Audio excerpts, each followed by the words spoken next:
What's going on YouTube? Or Storm here coming at you guys with another video today. Obviously the new ban list has just been revealed, so I'm going to talk about that. And then towards the end of the video we'll talk about what I've been up to and why I haven't uploaded in a while. So anyways, so the new ban list has been revealed. It is going to be taking place May 21st, and it's going to be no later, new ban list till no later than August of 2018. So the ban list kind of came out of nowhere. I honestly didn't think we'd get a list till June, but this is a welcome change, and these are honestly more changes than I expected. Typically, the mid-year lists don't really change a whole lot, but this list it does change quite a few things, and there's some things I really don't like about it. There's some things I like about it. We'll go ahead and get to it. So, banned. So the first card banned is Astrograph Sorcerer has been banned. Good riddance. You guys know Petalum Editions are my favorite deck. I took it to a regional last weekend. But Astrograph Sorcerer needed to go. The interaction it has with Electromite is just a bit too much. It's a bit too much for the game, and it's just something that, you know, especially with things like Firewall Dragon, you can keep searching things, keep looping it over and over and over again with Electromite and Starving Venom, which we'll get to later.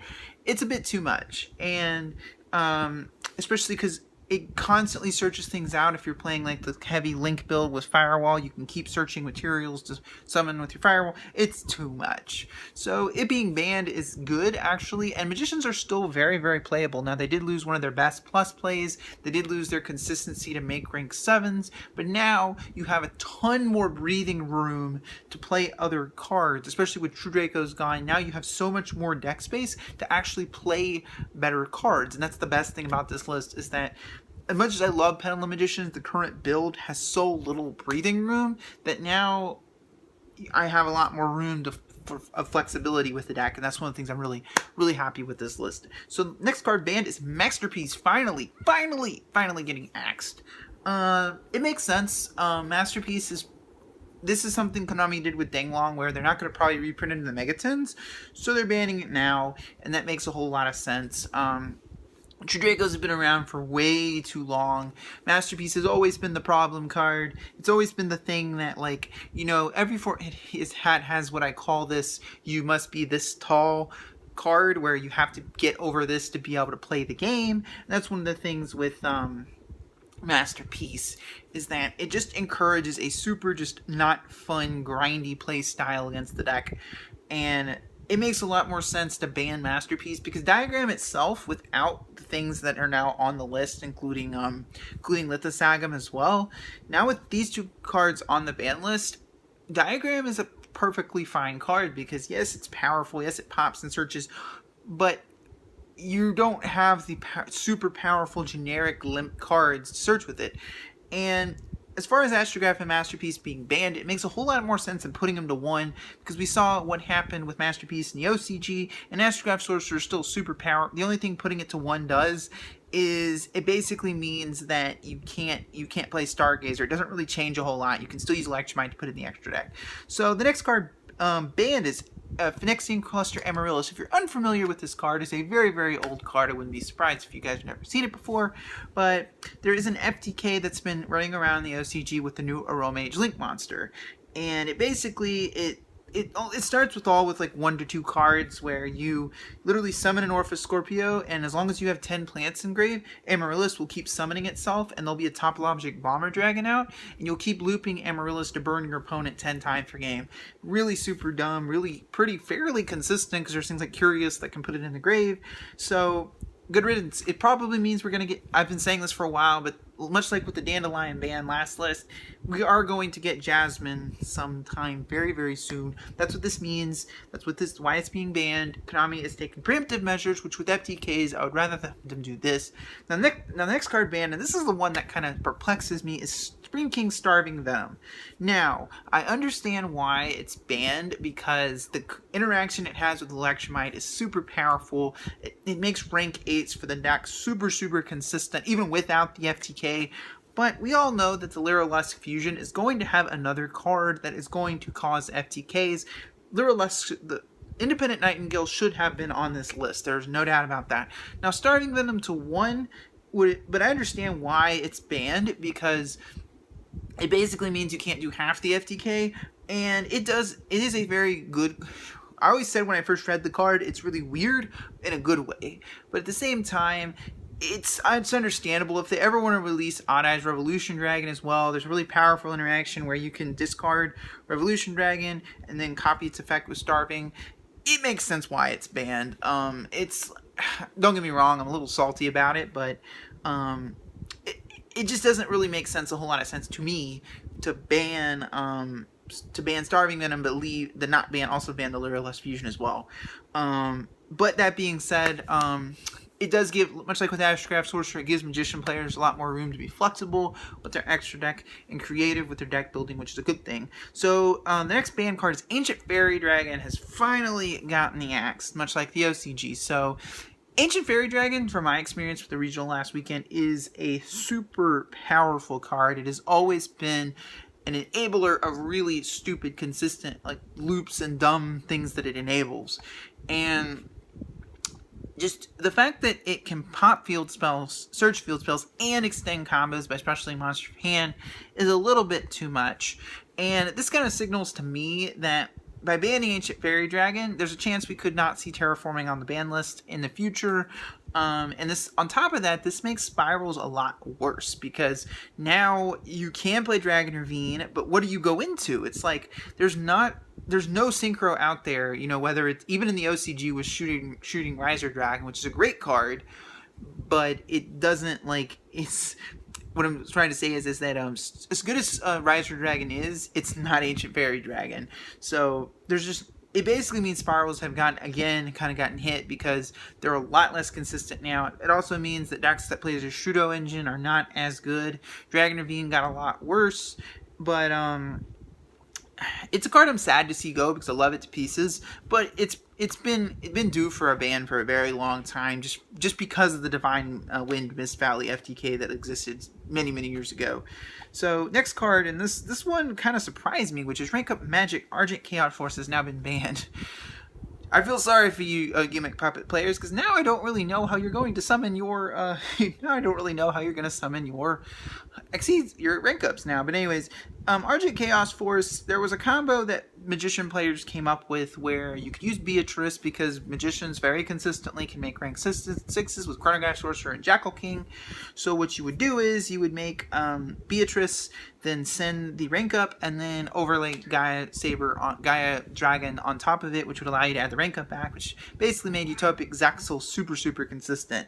And Zaxel is a really, like, the ban of this card makes me sad, because they could just ban Beatrice. Let's face it, Beatrice is a card that I know Burning Abyss players kind of like are probably gonna light up my comments, but if Laval Chain is banned, Beatrice should also be banned. It's just not good card design to have a card that literally says send anything to my graveyard that can be summoned with only 2 level 6s. That's nothing for a lot of decks. So kind of sad to see it banned, because it didn't really deserve it, but it makes sense. And Grass has been banned, so this is interesting. So in the OCG, Grass is at 3, much like, you know, it's kind of the same thing with Maxi. So I think this is just Konami's way of saying they put Grass to 1, and they quickly realized, I think when they were talking about this list, they realized even at 1, Grass was still, and people were still playing those 60 card decks. And by banning Grass, that basically means if you are playing Lightsworns, you have to play a more Lightsworn oriented build. It makes them like, you can't really, you know, you have to play the deck as it was intended. I feel like Grass in general was just an experiment to see if Konami could get people to play higher card count decks, but now this basically makes it's almost like getting rid of fair. It makes snow, you know, milling 20 cards was never fair in the first place, but it kind of sucks if you were building, if you had one of those decks. I mean, I took a loss from it playing Magicians last weekend. But anyways, Grass has been banned. Kind of sad, but like, again, like, it never was really a fair card to begin with. So limited, Dynamite Knight. So with Masterpiece banned, Dynamite Knight is perfectly fine to come off the list and go to 1. I don't think Dracos are going to be very good without Masterpiece, because they lack a win condition now, but you can still play a super stunny deck. Master Diamond, so Gem Knight Master Diamond is placed to 1. If you guys aren't familiar with the Gem Knight FTK with Lady Lapis, it uses multiple Master Diamonds to pull off the FTK. So with Master Diamond at 1, while I do think Lady Lazuli probably deserved the ban, and this is kind of a lot like Starving, it's kind of just like Master Diamond going to 1 does 2 things. One, it makes the FTK really hard to pull off. But second, it also makes it so Gem Knights can't make VFD turn 1, and that's not really a thing that, like, Gem Knights are supposed to be a go second OTK deck, not a deck that sets up a VFD turn 1. So putting it to 1 makes I can see why. But again, this is like, hitting Starving instead of hitting Alara. Like, you need to get, but I see what they're doing. Like, Master Dive into 1, the deck still can push OTK, push damage. It can still do a little bit of burn shenanigans, but it's not stupidly dumb. Then Chain Strike has been limited. This is kind of a weird one to me because, like, Chain Burn hasn't really done anything since Worlds last year, and it doesn't make a whole lot of sense to put Chain Strike to 1. This is kind of one of those weird ones. I don't even know what to say about Chain Strike, but nobody likes Chain Burn, but, like, it doesn't... It's irrelevant in the grand scheme of things. Then, semi-limited cards. So this is kind of where we get to things that don't really matter. Ring of Destruction so Towers and Ring of Destruction are both to 1. So Towers came to 1 and didn't really do anything. It's not going to do anything at 2. We have Link Monster. We have Link Monsters now, and, like, if you have we have things like Master Cerberus that can, like, literally, like, you just make a Master Cerberus and pop it. There's just so with Towers wasn't really a problem, and now with Nightmares, it's even less of a problem. Ring of Destruction should just go to 3. It's barely seen play when it was limited, so, like, I don't really understand why they're just putting it to 2, but Konami. So 3, so going to card zone to 3, Dragoons actually is going to 3. This is interesting. So, like, Mermails have been a deck that have consistently hung around. They're not ever going to be top tier again, but they're still a really good deck. And Light of Sekka did just come out, so this is going to help that deck even more. And with Draco's gone, I do think Mermails could see because the biggest problem with Mermails was that they're all monster-based, so if you summon a Mono Iwado, they're basically boned. So this makes Mermails a lot more attractive for people to play. With Dragoons going to 3, it makes a whole lot of sense, and those ulti Dragoons are going to go up even more. Grand Soil has been unbanned. We all saw this coming. It got its errata. It's not really a problem anymore. I understand there was the whole, like, deck out loop we saw last year with dinosaurs, but it's not really an issue. Ignis Heat is gone from 1 to 3. Again, Masterpiece is gone. Ignis Heat is fine at 3 now. Mathematician. So with Dandelion banned, I think Mathematician has been well overdue to go to 3, and it's good at 3. It's a pretty decent little card, but it's without Dandelion, it's definitely not as strong in decks like plant decks, but it's still a really good. It's one of my favorite personally, like, generic cards. Then Grand Mole. So Grand Mole going to 3 is kind of interests me because I did see a lot of, like, players playing Black Dragon and Light Sworns, and you can actually search Grand Mole with Black Dragon's effect, which is kind of always interested me. But Grand Mole's been due to come back to 3. It's not a problem anymore. It hasn't. It's like we have Kieran on the ban list, but it's like literally it's a normal card. You have to either Pendulum or normal summon just to punch it into something. Like, it's a lot to do to ask. Then Compulse has finally gone to 3. I didn't understand. Like, Compulse is a card that, like, I couldn't understand why they put Bottomless and Torrential 3 but left Compulse at 1. Compulse is a decent card. Because you can set it. It's another trap you can set from deck with Lilith, but it is 1-for-1 removal in 2018, and that doesn't really do a whole lot. But obviously it is, decent because you can, your opponent makes an initial link summon, you can just bounce it back to the extra deck, and they have to make another play.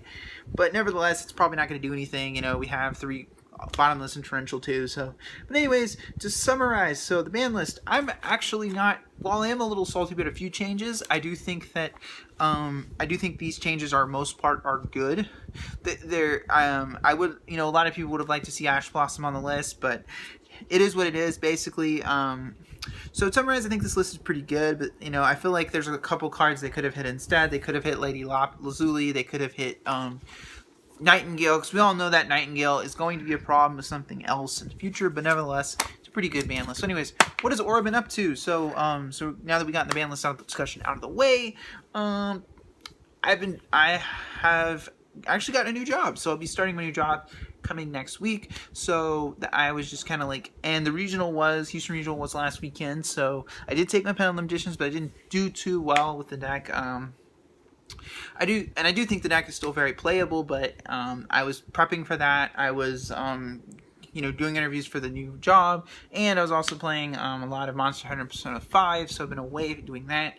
That's what I've been up to. It's not like I don't want to upload videos for you guys. It's just I've not really had an idea of what I want to bring for you guys. But there definitely will be more content in the near future. I plan to bring an updated Pelham Edition list for you guys once my Master Servers has come in. So I hope you guys will tune in for that. So anyway, guys, always like to thank you guys for watching my video today. Really appreciate it when you guys watch my videos. And that comes to the end of the video. So I'll see you guys later. So Storm signing out.